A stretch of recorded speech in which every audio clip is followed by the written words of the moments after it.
Hello everybody, let's do some reading. Would you like to? Thank you. Now let's get reading! Hello everyone! Today we have a special visitor. Her name is Foxy. I got her today.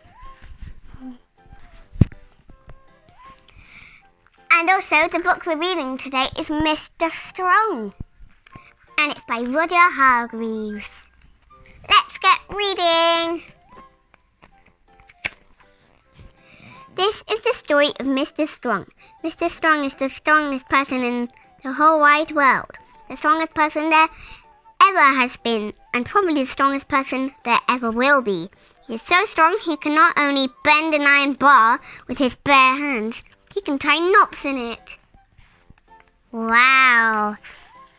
Mr. Strong is so strong he can throw a cannonball as far as you or I can throw a tennis ball. Oh my gosh! Mr. Strong is so strong he can hammer nails into a wall just by tapping them with his finger. Strong by name and strong by nature. Would you like to know the secret of Mr. Strong's strength? Eggs! The more eggs Mr. Strong eats, the stronger he becomes. Stronger and stronger and stronger. Also, the bottom egg looks the best and the most, I think, healthiest, with the most protein in it. Anyway, this story is about a funny thing that happened to Mr. Strong one day. That morning he was having breakfast, and for breakfast he was having eggs, followed by eggs. And to finish, he was having, guess what? Eggs! That's right, eggs! That was Mr. Strong's normal breakfast. After his eggy breakfast, Mr. Strong cleaned his teeth. And as usual, he squeezed all the toothpaste out of the tube. Oh my gosh. And as usual, he cleaned his teeth so hard he broke his toothbrush. Mr. Strong gets through a lot of toothpaste and toothbrushes. The top came off the toothbrush and he squirted all the toothpaste out of the thing. Oh my gosh, poor Mr. Strong. After that, he decided to take a walk. He put on his hat and opened the front door of his house. Crash! What a beautiful day, he thought to himself. And stepping outside of his house, he shut his front door. Bang! The door fell off its hinges. How can it do that? The hinges are meant to be attached. Mr. Strong gets through a lot of front doors. Yeah. Not a surprise.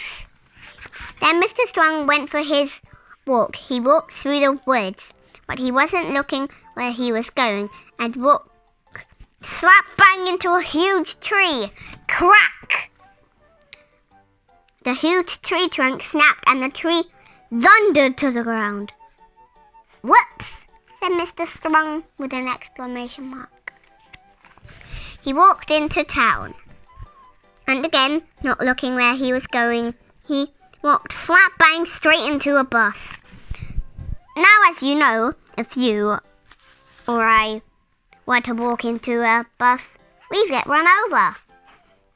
Wouldn't we? Not Mr. Strong. The bus stopped as if it had run into a brick wall. It's so squiggly. Hold on. Oh my gosh. Whoops, said Mr. Strong with an exclamation mark. Eventually, Mr. Strong walked through the town and out into the country to a farm. The farmer met him in the road looking very worried. What's the matter? Asked Mr. Strong. It's my cornfield, replied the farmer. It's on fire and I can't put it out. Mr. Strong looked over the head, and sure enough, the cornfield was blazing fiercely. Water, said Mr. Strong. We must get water to put out the fire, but I don't have enough water to put a whole field out, cried the worried farmer. And the nearest water is down at the river, and I don't have a pump. Then we'll have to find something to carry the water, replied Mr. Strong. Is that your barn? He asked the farmer, pointing to a barn in another field. Yes, I was going to put my corn in it, said the farmer, but can I use it? Asked Mr. Strong. Yes, but replied the perplexed farmer. If you don't know what perplexed means, it means confused. So he's a confused farmer. Mr. Strong walked over to the barn, and then you know what he did? He picked it up. He actually picked up the barn. The farmer couldn't believe his eyes. Then Mr. Strong carried the barn above his head down to the river. Then he turned the barn upside down. Then he lowered it into the river so that it filled up with water. Then, and this shows how strong Mr. Strong is, he picked it up and carried it back to the blazing cornfield. Even with plus another barn in. That's a water barn now. Mr. Strong emptied the upside down barn full of water over the flames. Sizzle, sizzle, splatter, splatter. 1 minute, the flames were leaping into the air. The next minute, they'd gone. However can I thank you? The farmer asked Mr. Strong. Oh, it was nothing, remarked Mr. Strong modestly. But I must find some way to reward you, said the farmer. Well, said Mr. Strong, you're a farmer, so you must keep chickens. Yes, lots, said the farmer. And chickens lay eggs, went on Mr. Strong, and I rather like eggs. Then you shall have as many eggs as you can carry, said the farmer, and took Mr. Strong over to the farmyard.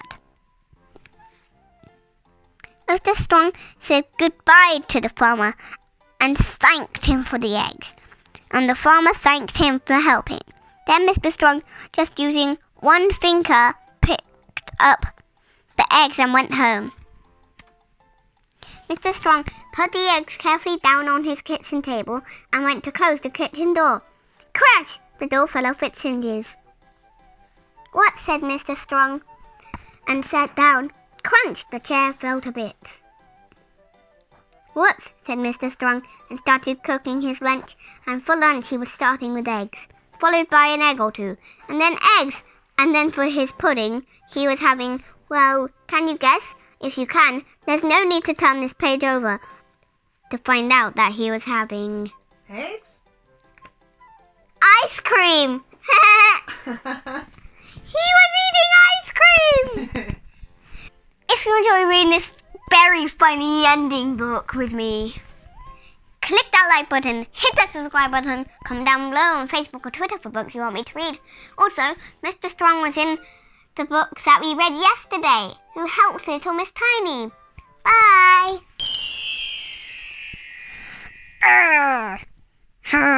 I'm a beast.